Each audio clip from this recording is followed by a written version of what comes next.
Hello and welcome to Fan/Fiction with Andrew/Zach. I'm Zach Dunsing. And I'm Andrew Gum.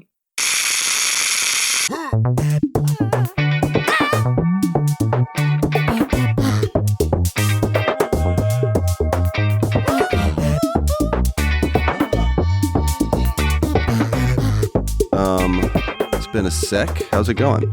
Yeah. It's good. I got 1 week left of school for this year. They're already done here.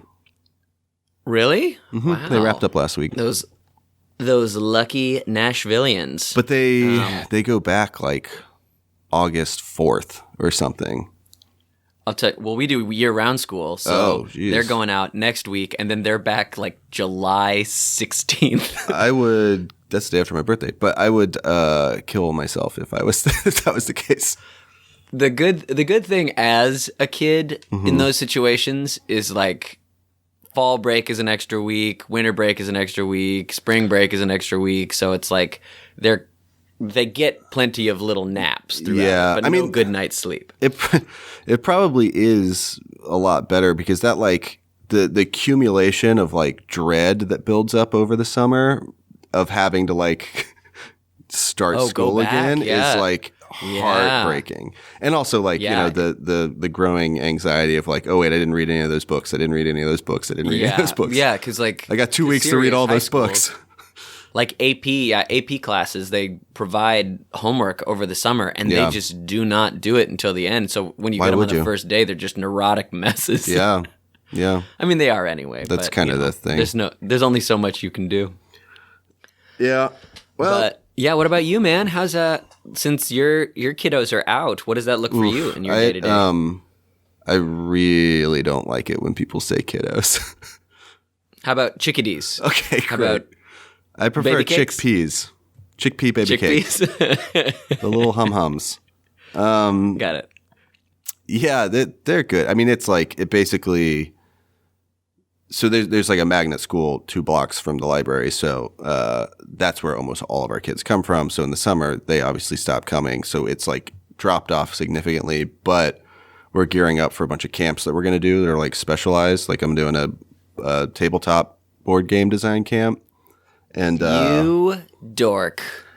That sounds great. It's going to be fun, I think. Yeah.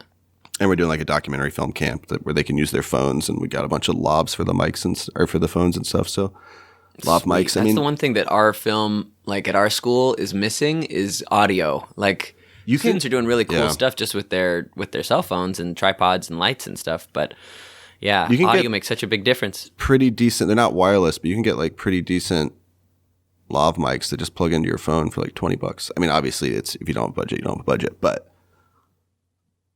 there's some decent stuff out there. Darn it, I'll do it. And like, you know, like really like pretty easy adapters for tripods and stuff that'll hold the phones. It's a brave new world. Lenses, there are tons of lenses for cameras or for camera phones.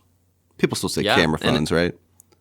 Yeah, camera phones, flip phones is what most of my kids are using. The old crickets. Yeah. But yeah, so that's what we're doing. Then we're getting ready for the summertime, going on many adventures. Yeah. What about you? Do you have any plans for your slightly longer summer? Yeah, you gonna come here. I don't know if I'm gonna make it there. Yeah, I'm actually. What I would love to do is come there in the winter. Yeah, because I realize like I realize I can't do another like just complete winter here. I don't Nashville think winters suck. Yeah, I don't think I'll make it out. Yeah. But Lindsay, like the 2 winters that we were there before we left Nashville and came to San Diego were like the ones where it was like freezing cars into shells and stuff. And she was just like, I got to get out of this mess. It's just, I just end up like, I basically just like will go to work and not leave my apartment for 4 months. And I like understandably don't want to be alive anymore by the time that that's happens. where the great sadness comes from. Yeah. But this summer I'm going to be in a couple of weeks. They're doing Fort Houston is installing a bunch of all the artwork and stuff, or at most of the artwork at Bonnaroo, and I'm going to be helping them out with that. So I'm going to do that, help them install, go to the festival. Should be cool. That's super cool, especially if you can work and have a space where you can go sit down because you brought your own chair. That's way better. That's the key to Bonnaroo, having your own chair. No, they're like the place where the people who work at camp is pretty sweet. Actually, it's not like out in the rough and tumble masses. Yeah, it's just wet human beings everywhere. Yeah, dusty human beings. Although that is my favorite thing to do at that festival is just leave the festival and wander around at night in like general admission camping, because it's just like, I mean, it's like a POW camp or something.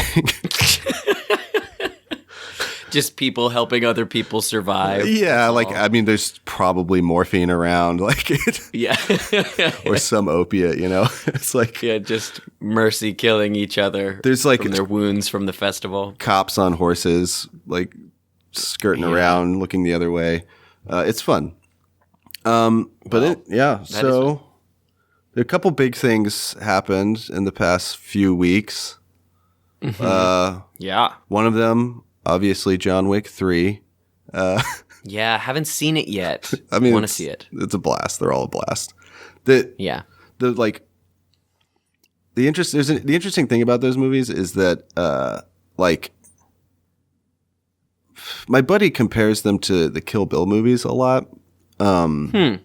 As just sort of like action-packed revenge movies. But what's interesting about it is that at the end of the day, like the pulpy sort of cartoonish Kill Bill movies are actually taking themselves more seriously than the John Wick movies. Like, there's just no way that you can take Keanu Reeves seriously, and that's why they're so fun. Yeah.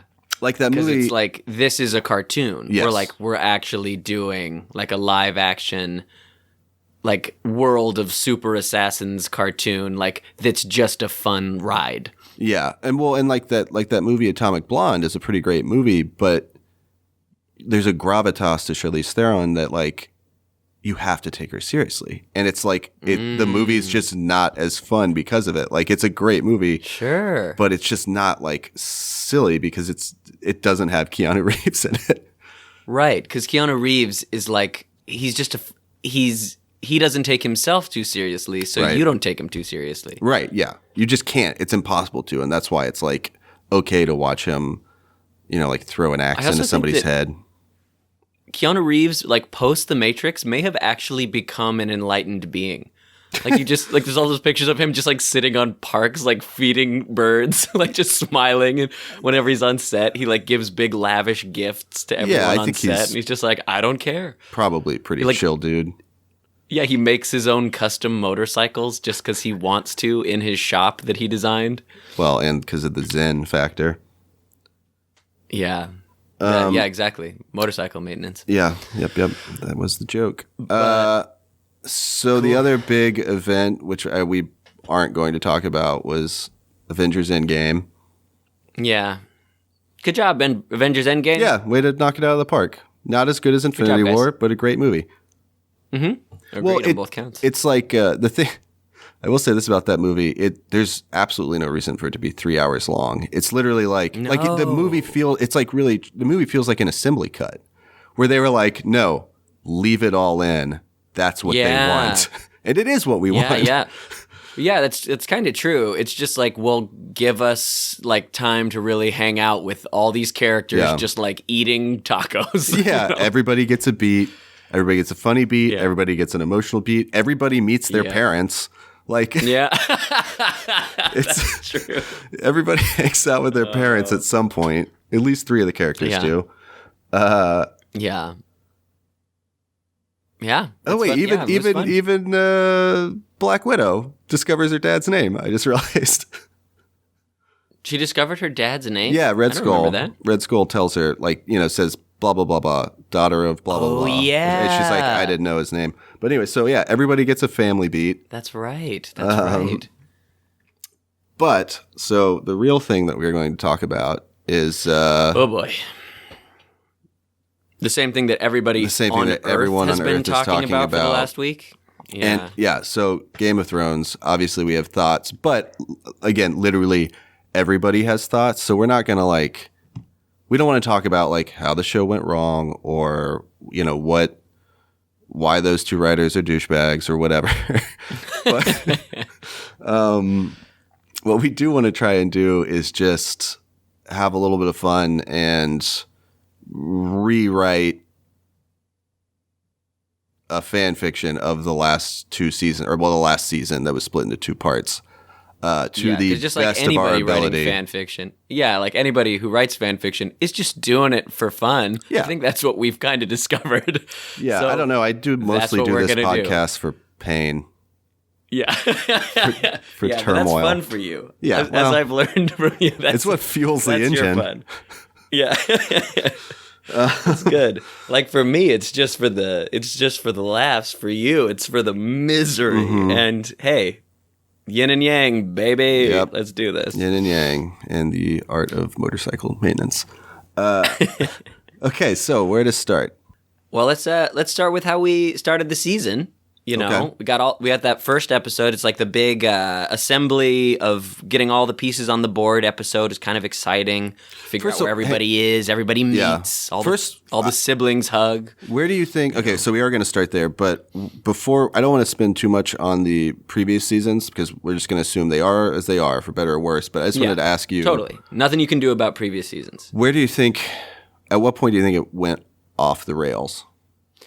Well, for me, like if we're headed towards a generally similar conclusion to what we had, I think it went off the rails when we didn't right away see like Daenerys buying into her whole God Queen thing instantly. Yeah. Like we should have they kind of did it a little bit, but like that's what Sansa should have been like really stressed out about. That's what Arya should have been really stressed out about. Like, dude, is it nobody seeing that this lady is fucking crazy?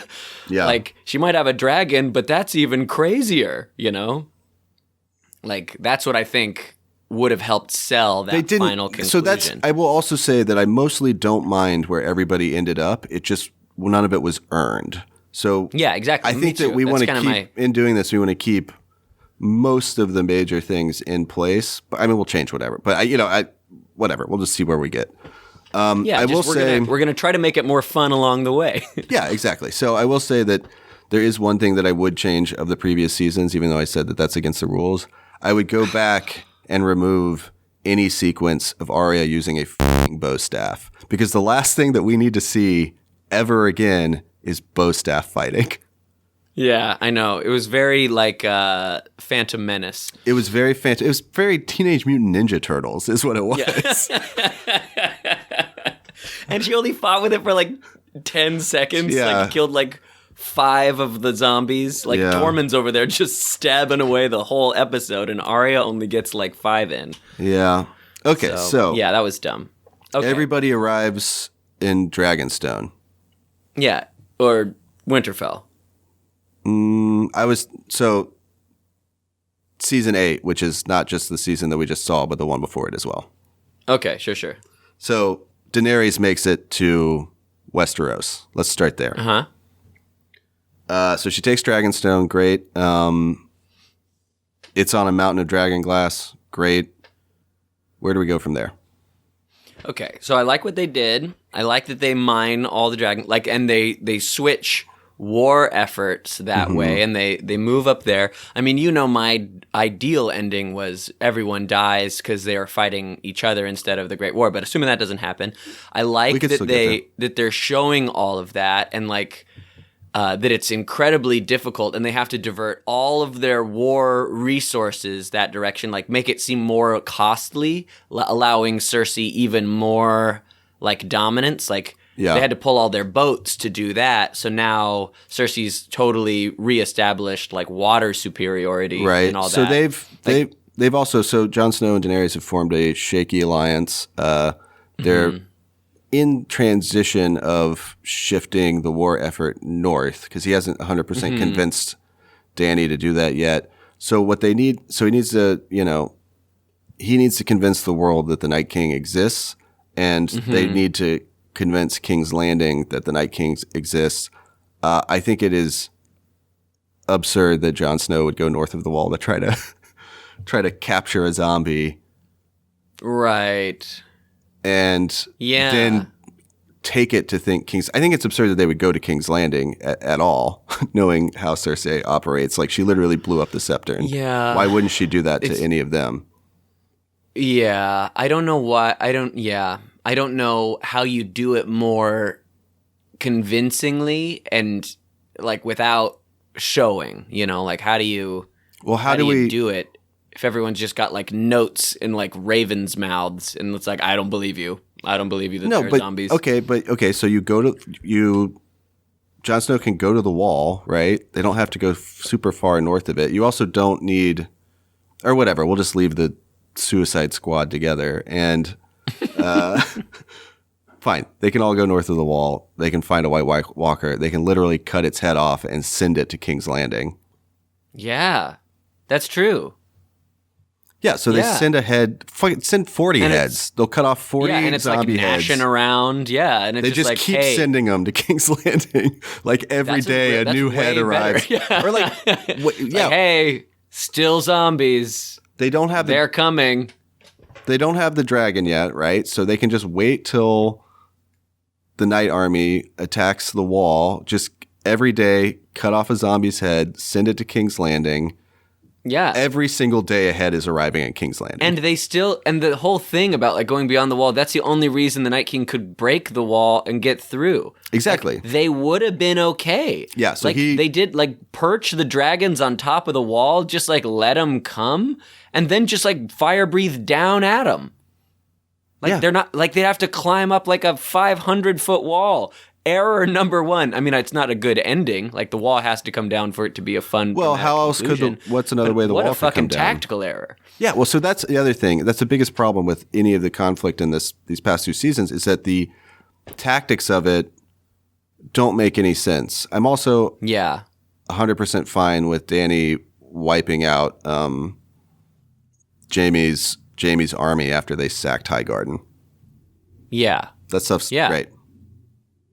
Well, yeah, I mean, all the stuff that leads up to her, like, flipping the switch, I think is gold, and we should have been paying more attention. Like, if you don't like that Dany flips the switch at the end, like, that's the best thing that the show did. So, in my opinion, your hero that you've been following the entire time was actually the scariest villain in the show. That's awesome. Bravo. It just, like, sell me more on it. Like, give me her Galadriel moment, you know? Yeah, I just, again, I don't That's a feel reference that it was to totally... Sarah said that, so thank you, Sarah. I don't know what any of that means. Okay, fine. so... Sarah won't listen to this. Yeah. Like, then literally there's no reason to keep bringing her up. So they post up on the wall. Yeah, they send... Here's what I think should happen. They keep sending ahead every single day to King's Landing. King's Landing, or what's her maester's name? What's Cersei's maester's name? Qyburn? Yeah, so Qyburn's office is littered with heads, right? And they're all like... Because he just likes them. He likes them. He's very into them, right? So he's got jars and jars of heads that are like fully making noises and articulating their eyes and stuff. And he's just experimenting the shit out of them, right? Ooh, I like that. So they know at least that they have to make some sort of allegiance with Daenerys. And I think it would be like, I think that Cersei has to send some of her army, like some of the Golden Company north to help fight the last war. Yeah. So, I mean, that makes more sense tactically on her part too. It's like, hey, maybe keep enough so if they get wiped out, like we'll be okay. But like you got to be convinced by the death devil coming, you know, a little bit. Yeah. Right? Yeah. No, I think so. So I mean, it also just makes more sense tactically to try to defeat that enemy, then try to defeat the other enemy, or just double cross them there and then on the wall, right? So all the armies converge on the wall. The dragons are wiping out tons of White Walkers. Then you can have the Night King spear one. It falls down. Yeah. Raises right back up, melts the wall. The other dragons are like, shit. Yeah, everybody is like, so then all of the armies, maybe also, so the reason that part of the reason why the dragon is felled in the first place is because the Golden Company, the Golden Compass Company is, they're executing their like sabotage coup or whatever. I guess it wouldn't be a coup, but they're executing 77 or whatever. Order 76 or whatever. Yeah. Oh yes, to wipe out all the Jedi. So all hell is breaking loose on the wall. So you have the wildlings and the North armies and the Golden Company all sort of doing battle together. Ooh. Let even add the drama a little bit more. Like the Golden Company's orders are to kind of hang back, fight a little bit, but as soon as it looks certain that they're going to win, that's when you turn. So they're like right about to win. They're like, yeah, this is totally working. 3 dragons is totally holding them back. And that's also then they turn. Sorry, that's also when as soon as that starts happening, that is when Jaime breaks from Cersei. That is when because he did believe that he swore his sword and oath to protect the wall. So he and Jon Snow are fighting side by side, killing White Walkers against Cersei's. Or it could be Jon Snow. It could be he and could be literally any of his family, or he and Brienne. Yeah. So everybody's fighting. 100% Brienne and Jaime Lannister do not in this version. Yeah, it's just not quite. It's not quite right. I mean, I know everybody wants that. It's like that is fan everybody fiction. wants her to Tormund. Yeah, well, I mean, I wanted her to Tormund. I don't think she did. He would be. Yeah, everybody but her did.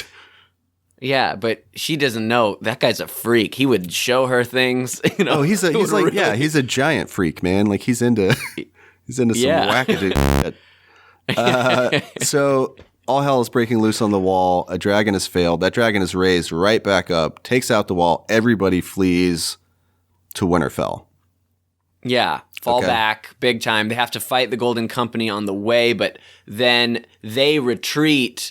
The Golden Company left in disarray. They get swallowed up by the army. So you got these golden zombies now. Right, like, they're all marching towards heavily armored. Winterfell. But it's everybody who goes down in that block. Also, Sam at the back of the line, very quickly collecting heads so he can keep sending them to King's Landing. I really want to stick to that point. They're sending a lot of heads to King's Landing. If nothing else, like Sam is like, he's like doing taxonomy on him. It's like, wow, really looking at the nerves here. Like, how is it still moving its little mouth flap? Like, yeah.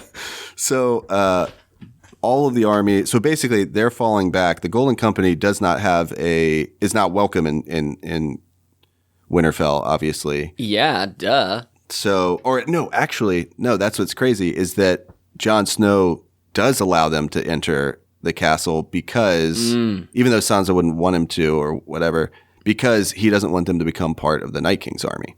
Right. And at that point, they're like, they've given up their sellswordiness because they've seen the army. Like once the wall goes down, they were kind of hanging back in the fight, but then they saw what happens once like the dead. And then we get like that tidal wave moment of all the zombies just killing everybody, like in the Battle of Winterfell episode, which was awesome. That was it was and it wasn't.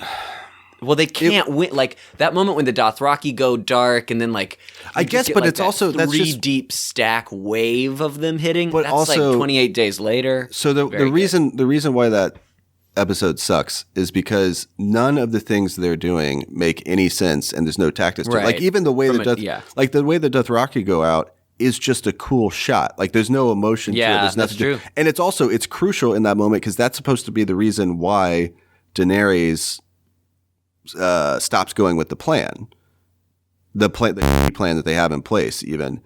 And you just don't really feel it in any way. So that's something that we're going to have to redo. So everybody falls. Okay, so they're falling back to Winterfell. Some people flee, like some of the Golden Company flee and try to head to King's Landing, all kinds of stuff. But for the most part, the armies, whoever can fit inside Winterfell, are in Winterfell. Also, no one is going to the crypt. Sansa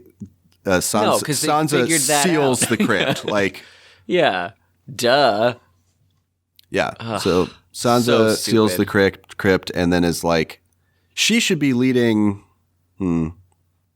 She should be leading those who can't fight to the Iron Isles. The Iron Islands. Yeah. Yeah, exactly. Go She's get doing them, that. get all the women, and then you got a rear guard who goes to protect them. Maybe that's where Theon can do his last stand instead of for Bran. Great. Do it for, and for Sansa, because they do catch up. Yeah. Because they run around Winterfell as well.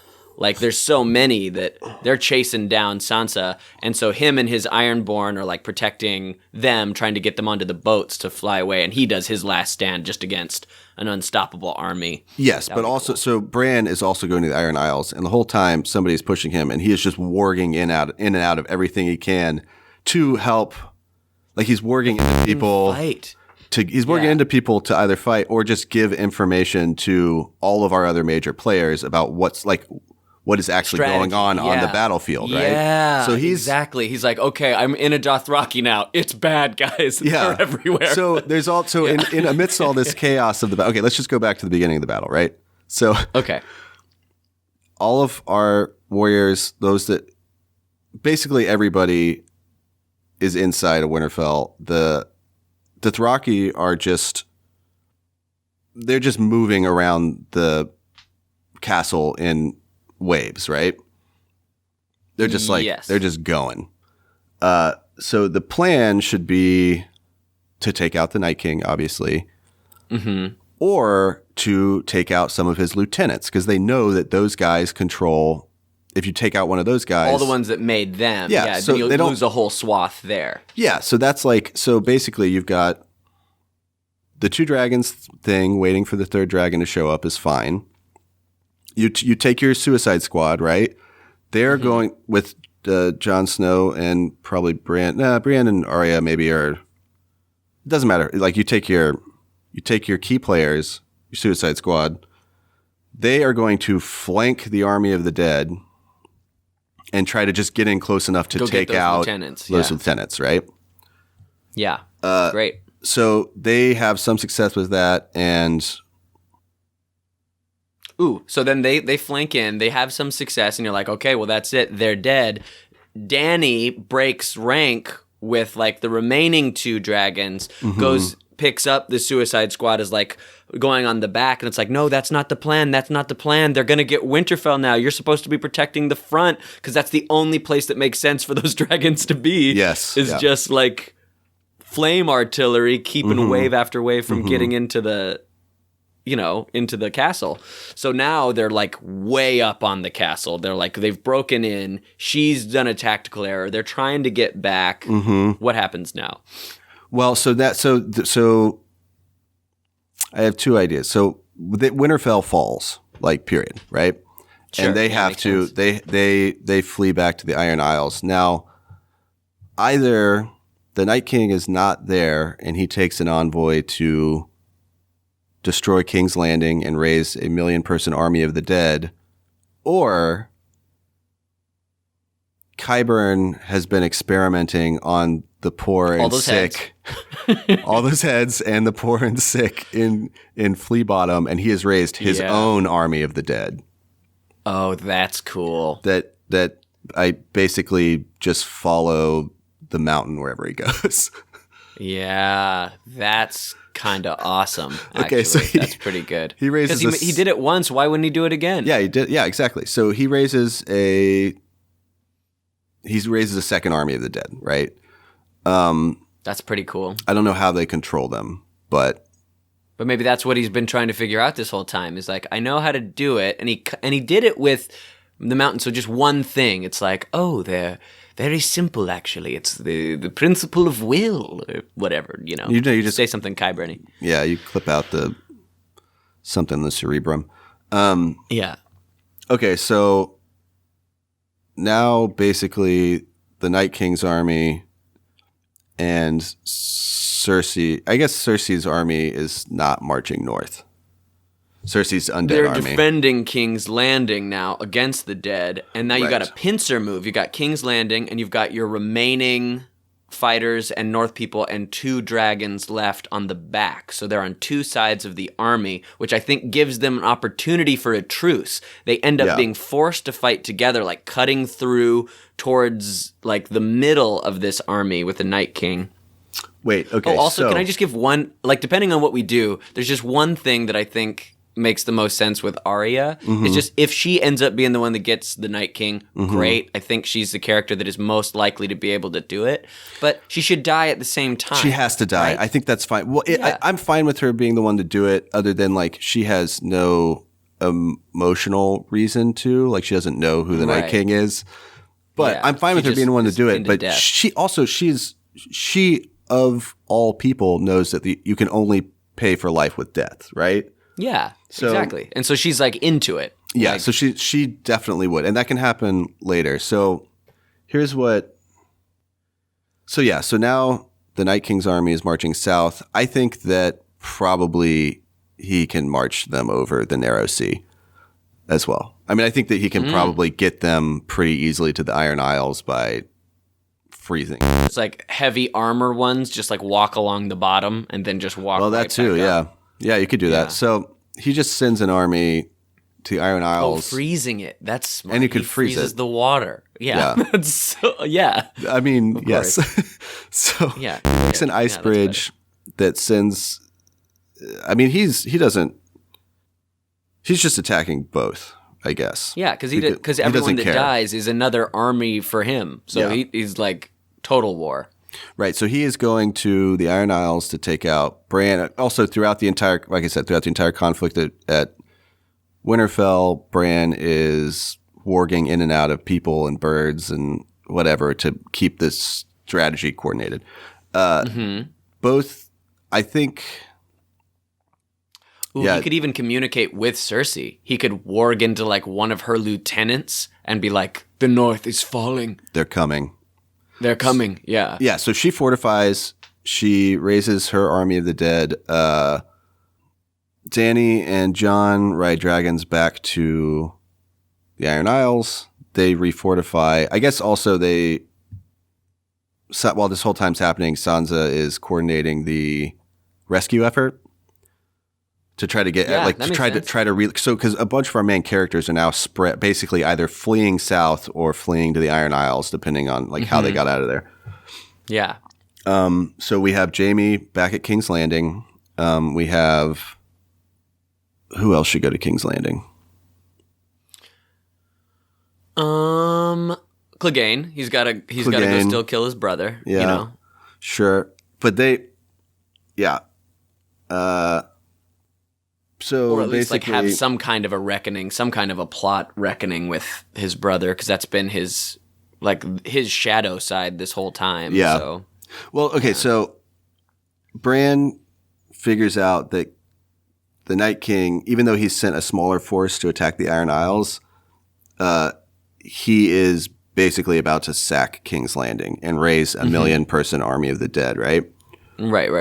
So Daenerys has no choice but to take both the dragons to try to defeat them. Yeah. And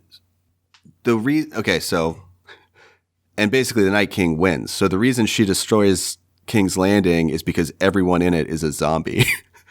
Yeah. So she does. That makes more sense. She does like sort of fulfill the destiny of the Mad King, but she does it for the right reason.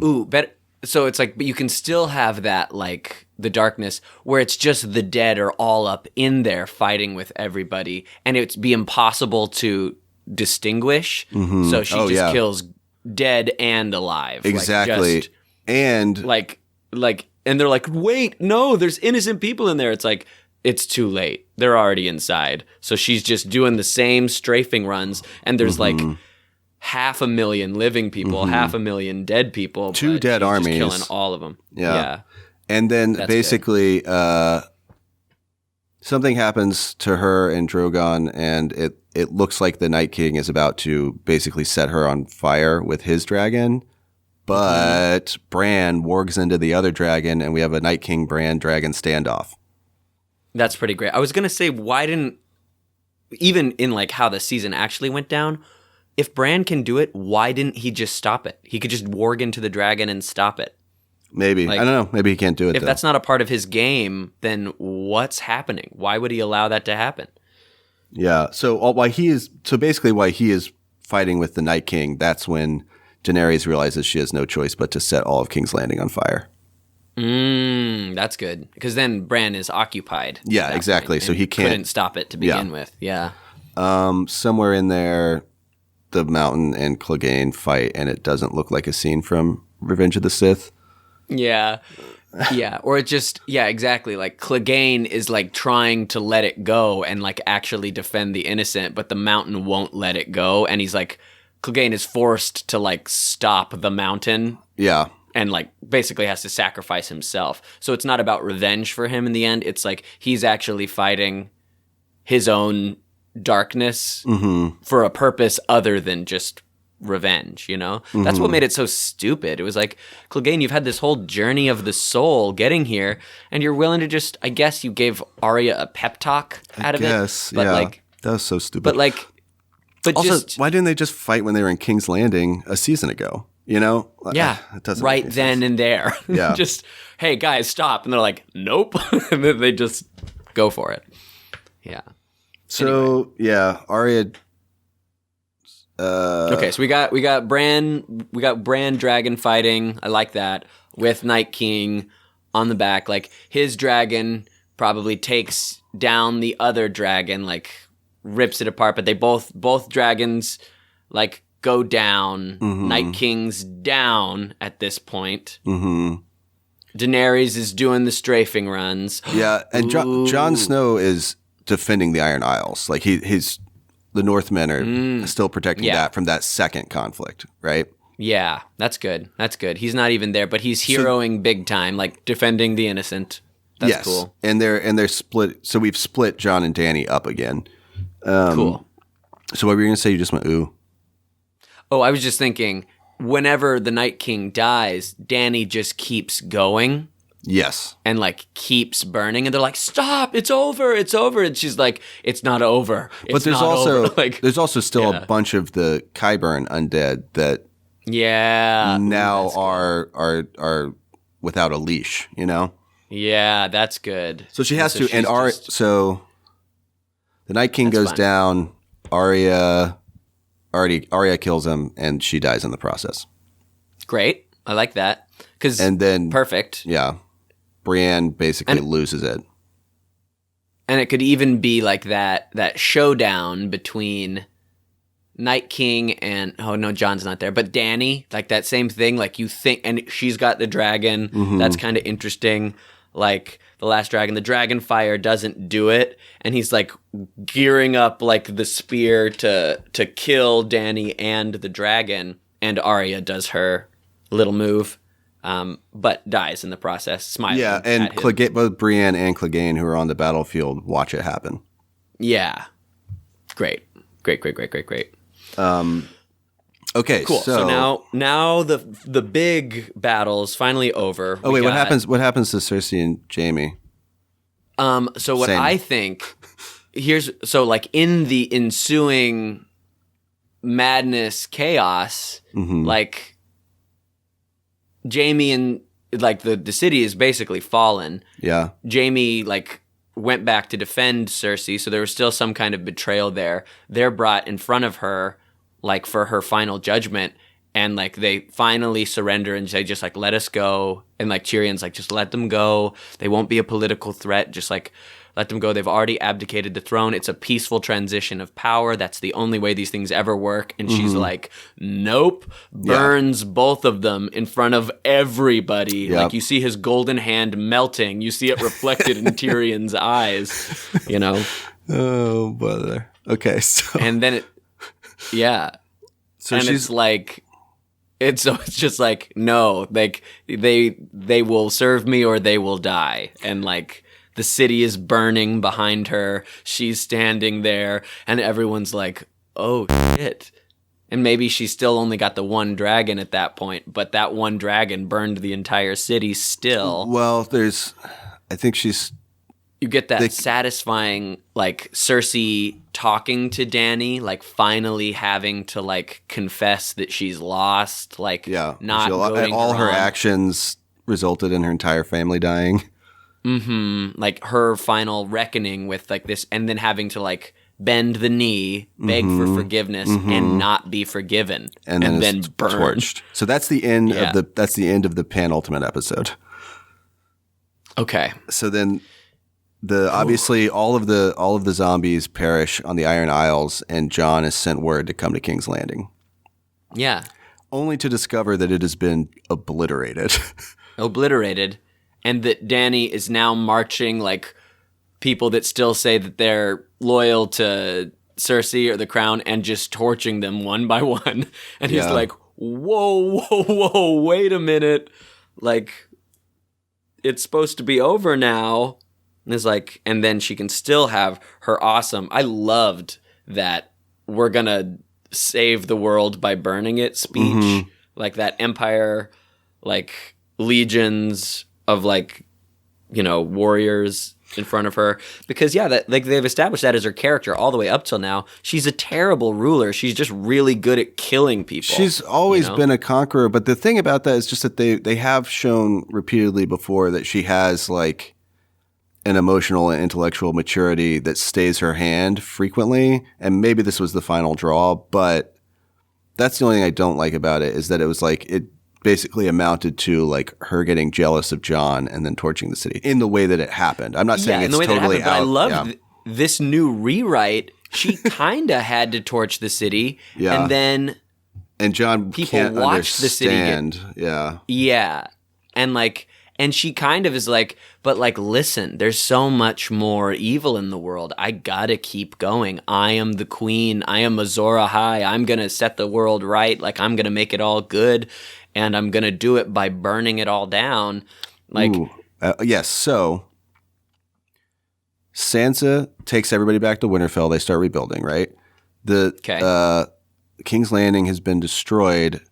Jon Snow realizes he has no choice but to kill Daenerys, which he does.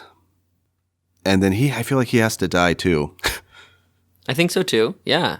Well, because this was my thing that like, even before we had done this, like the fact that he killed her, he should have died. I agree. But then like melts the Iron Throne, like that's gone. Like the dragon melts it. And like, that's an amazing, powerful image. That's great because the whole thing has been this hunger for power has been the real monster. What I was going to say is that so that all basically happens the same way, except that Jon has to be killed by the Unsullied.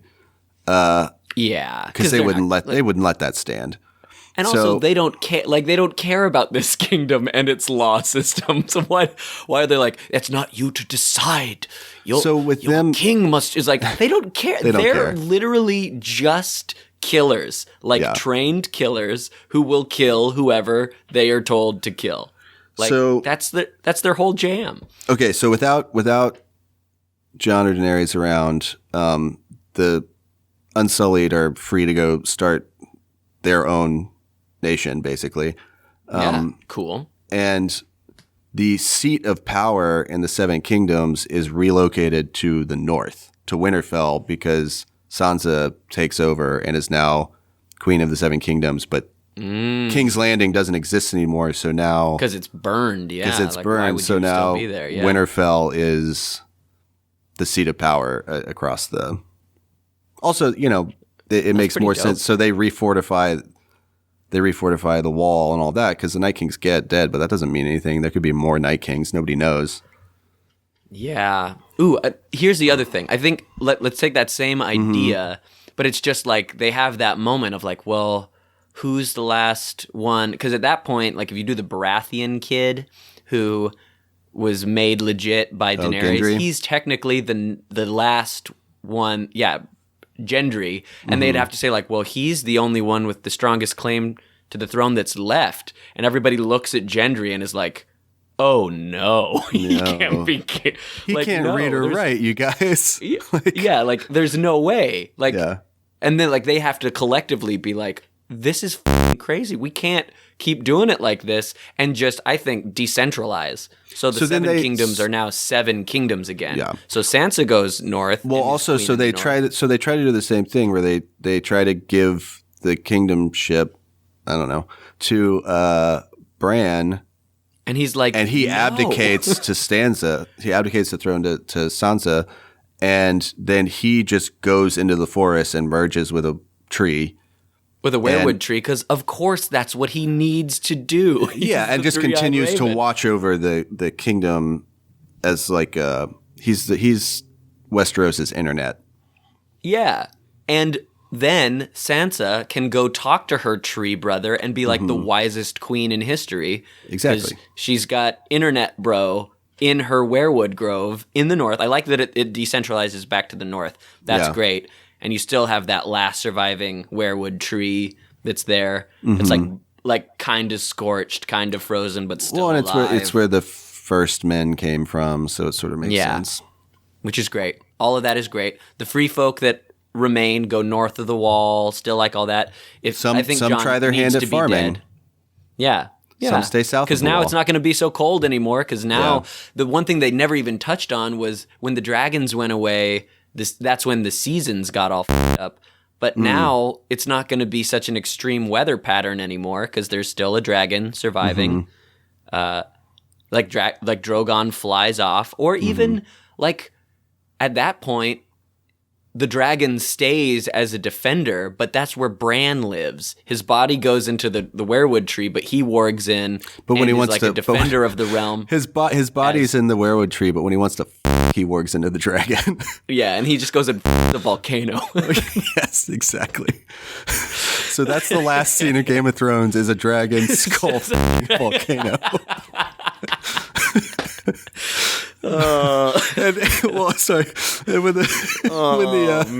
When King's Landing is being burned to the ground, Qyburn is just running out of the city trying to juggle all his jars of heads. And they keep biting him, and he's like, "Oh, I still like you. Oh, I still love you." Yeah, it's like a Three Stooges skit. Yeah, that's good. That's good. Okay, let's go through any characters still alive, and we said So Brienne is Queensguard for Sansa, obviously. Because why would he be she'd be the Kingsguard for Bran? Her whole job is defending Sansa, so he'll be with Sansa, be the Queensguard, like the new one in charge. She also would feel, even though she shouldn't, would feel some sort of guilt over Arya's death, so like would pledge fealty or whatever. Yeah, which is great. Yeah. Who else is left in this scenario? Theon died. I think Tormund, and then like Arya and Theon died on Sansa. The road to the Iron Isles. Oh yeah, Theon. Yeah, he died defending Sansa. He died defending Sansa and the Iron Isles, actually. Yeah. Yeah, because she needs that. And and then he's the hero of the Iron Islands because he was like the last defense, and like he'll be remembered by the Iron. He's like made legitimate again by the Iron Islands. They wrote a sea chanty about him. They wrote his song. Yeah, which is great. And they sing it on boats. So they sing about Theon on boats as they're like now recommitting to just being fisher people and not like murderers. And then his sister reigns supreme. Yeah, she's the new head of the house, and like it's like, okay, enough with all the rape and like murder guys. So like, we're kind of past that in history, you guys. Yeah. Not so chill. Yeah, so that's cool. That's a good one. She keeps her brother's memory alive. He dies defending her. And they do that, but since like the Ironborn don't care about ceremony and stuff in the same way, like they put his bones in the crypt at Winterfell, which is now unsealed. Oh, he's got a statue near Ned Stark, like as one of like the true sons of Ned Stark. Oh, that's good, man. Yeah. That makes me sad. That one got me in the heart right there. That's good. Are you crying right now? No, you're crying, idiot. Okay, so same with Jon Snow. Jon Snow he probably needs to be remembered. He's a Stark, even though he renounced his Targaryen name and he was just Jon Stark. Arya like proclaimed him Jon Stark. Yeah. He's in the crypt. She's in the crypt. Daenerys, like, is still, like, honored. Like, she did it. She saved the world, but then just also, went a little too nuts. Wait. So I guess we'd have to sort of fudge how they discover that he is a Targaryen. But after the fall of Helm's Deep, when they... We're talking Lord of the Rings now? Yes. After the fall of Winterfell, when they go back to the Iron Isles, everybody decides that it's the best thing for them to hastily marry. So Daenerys and Jon Snow are actually married to secure everything politically, just in case it happens. So then when they split up, they're coming back as newlyweds when Jon has to actually kill her. Which is perfect. Yeah. Which makes sense. Like, they're just...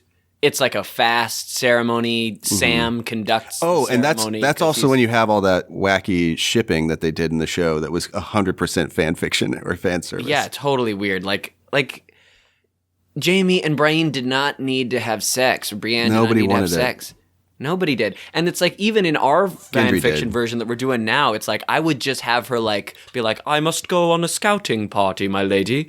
Tormund Giantsbane has agreed to be my escort as a scouting party north. And Sansa's like, yeah, go ahead. Go get it, girl. Yeah. And she's kind of blushy, and she goes north just to in like the north for a while.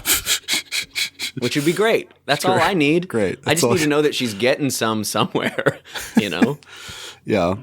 If they formed an alliance, interesting. So yeah, the North and the Northy North are formed an alliance because that's how to produce an heir. Because she wants a Giantsbane heir. Oh, that's kind of interesting. Yeah, who would? Yeah, that sucks. Because if she's the lady in the North, and like they don't necessarily need to do it, but there's always a Stark. So, is she gonna have a kid? Who's she gonna? She has have babies. She has twin daughters. Yeah, I mean, she would. Like, she will never. Like, the character would never marry again. That makes no sense. Never. Yeah, she'd be like, I can't. Yeah. So that's interesting. She probably would adopt. I don't know. Yeah. Yeah, I agree. She would not ever take another husband. She would choose an heir from like her bannermen or something, and be like, no, that's the whole thing. So since she is like, I feel like at some point they made her barren, but I could be making that up. I don't know. I don't know. It doesn't matter. It went pretty south, but no. So she would then establish that like, there's no more nepotistic like lineage for the heir. She will name a new leader when the time comes. Yeah, you name a successor based on merit. Yeah, exactly. So that system is also broken. Yeah, that's cool. So I like that too, because that's pretty simple too. It's just you name the next heir. It's easy to remember. Yourself. Yeah. So what? Okay. So just real quick, since we should wrap up soon. Who's left? Who's left, and where do they end up? Okay, Arya's dead as a superhero. Jaime's dead. Yeah. Cersei's dead. Who?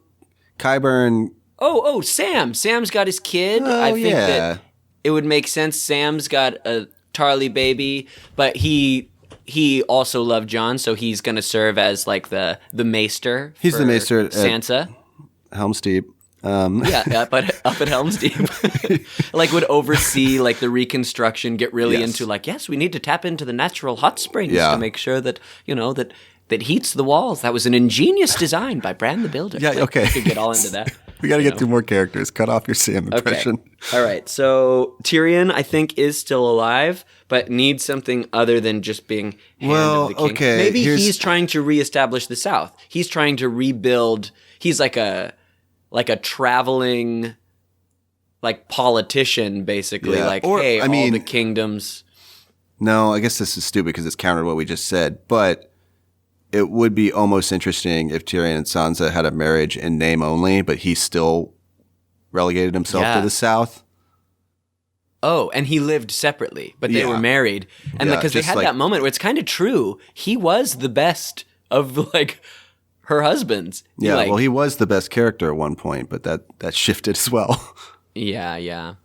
That's actually great that she could marry Tyrion and literally only have sex with him to produce an heir. And other than that, they live separately and are just political allies. Yes, but they also still, like, just because she produces an heir, that doesn't mean that heir will become king or queen. Yeah. Yeah, but it's just like in order for like stability, it's like the queen needs to marry. So it's like you've got all the power. You're queen. I am not trying to be king, you know. But also now Tyrion is swamped in debt from the war from the Iron Bank, yeah. Yeah, and like now that's perfect. So he goes basically back to being master of coin, trying to figure out in this decimated country how to rebuild the economy. Well, they rebuild the center of King's Landing as a monument, and everybody else. Well, few people survived anyways, so those people just redistribute out in the kingdom and are given like land and stuff. Yeah. Okay, it's kind of like Harrenhal, which they only touched on that one time. That it's like the best kingdom before the Red Keep was Harrenhal, and it was just this melted ruin when the dragons came through and like destroyed it, and it was like standing as a warning that no city can stand up against dragons. And so they do the same thing with the Red Keep, and yeah, that's cool. They just have like a little offshoot city like in the shadow of this giant ruin of what used to be the Seven Kingdoms. That's cool. Yeah, that's good. Oh, and our boat guy. Oh, he goes back to trading fermented crab or whatever. I think he maybe lives on the Iron Islands with the lady, not like married, but just like as allies, and like as an advisor.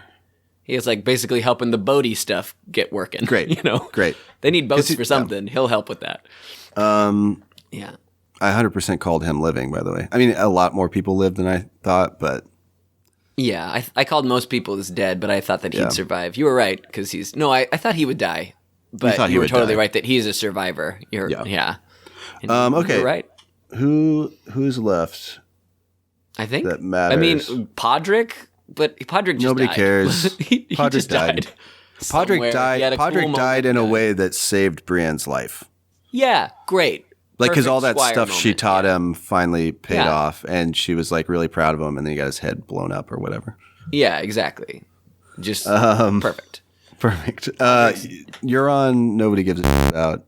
He's wiped out at King's Landing. Euron was doing his thing. I want him to just die like cocky and like so proud, and is like, they cannot get me on my ship, and then they come swarming up the ship sides. Like he charges his ship Silence like straight into the mouth of a dragon. Like right. Yeah, and he just dies like an idiot. like McConaughey at the end of Ring of Fire. I haven't seen that, but really, it's great actually. He like jumps with a battle axe into a dragon's mouth. Yeah, I actually do remember that from the poster. Yeah. Which is pretty awesome, actually. So yeah, I think that's it. That would fix it.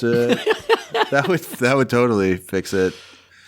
And it's really the important thing is it's about the friends we made along the way. You know, sure, we did it. I think at this point we made more enemies than friends along the way. Yeah, as like a people. I mean, like as a culture. Yeah, I agree. Right on. Well, good night, Andrew. Good night, Zach.